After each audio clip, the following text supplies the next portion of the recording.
In 1898, the United States picked a fight with a crumbling European empire and won. In just 10 weeks, America seized Cuba, Puerto Rico, Guam, and the Philippines. It looked like the birth of a new global power. But here's the twist: almost immediately, the US lost interest. As one historian put it, this was a short-lived phase of expansionism that quickly died. The official cause was Cuba. Since the 1860s, Cubans had been rebelling against Spanish rule. And Spanish rule was bad, inefficient, corrupt, and expensive. The 10 Years' War from 1868 to 1878 ended with Spain promising reforms. But they never delivered. By 1895, a new rebellion broke out. And this time, the separatists wanted total independence.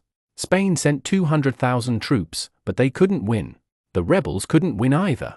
The island became a bloody stalemate, civilians caught between Spanish reprisals and insurgent raids. But here's the key: the rebels kept fighting only because they hoped the United States would eventually step in.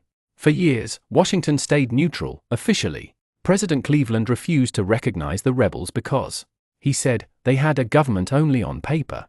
But unofficially, Americans sympathized with the Cubans. Why? Not for business reasons. Actually, American sugar companies preferred Spanish rule. They knew how to work with them. The real driver was humanitarian. The progressive movement in the US believed in democracy at home and abroad. Helping Cuba felt noble. Then came the Yellow Press. Hearst and Pulitzer printed lurid atrocity stories, some invented, that turned Americans against Spain. And when President McKinley took office, he increased pressure on Madrid. On February 15, 1898, the battleship USS Maine blew up in Havana Harbor. 260 American sailors died. The American press screamed Spanish sabotage. The American naval investigation blamed a mine. Spain insisted it was an internal accident, maybe a coal bunker fire. To this day, historians aren't 100% sure. But here's the uncomfortable truth: even if Spain had done it, they had nothing to gain. They offered a joint investigation.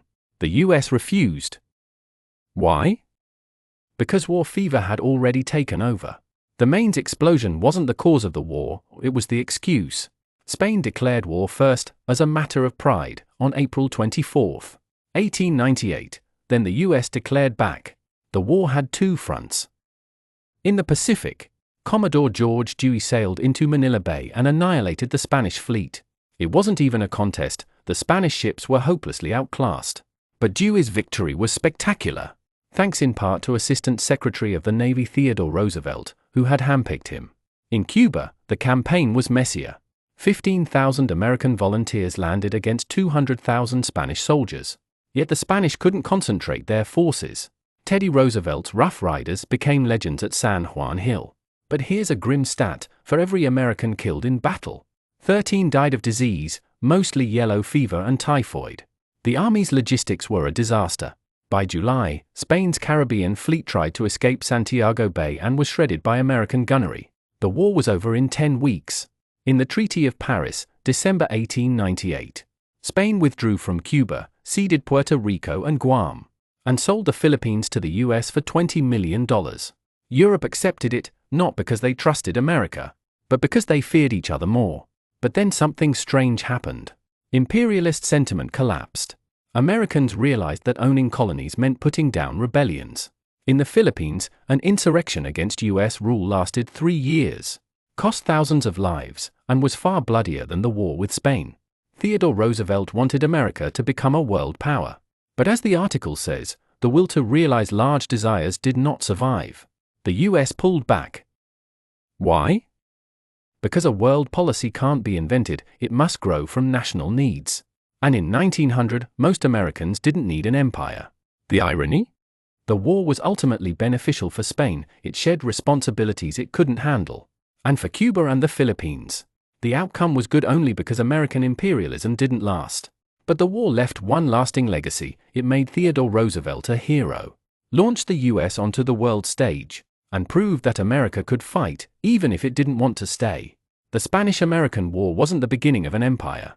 It was a short, strange outburst of expansion that faded almost as fast as it began. What do you think? Was the Spanish-American War a genuine humanitarian intervention or the first step toward American imperialism that just got cold feet? Let me know in the comments. And don't forget to like and subscribe for more history deep dives. I'll see you next time.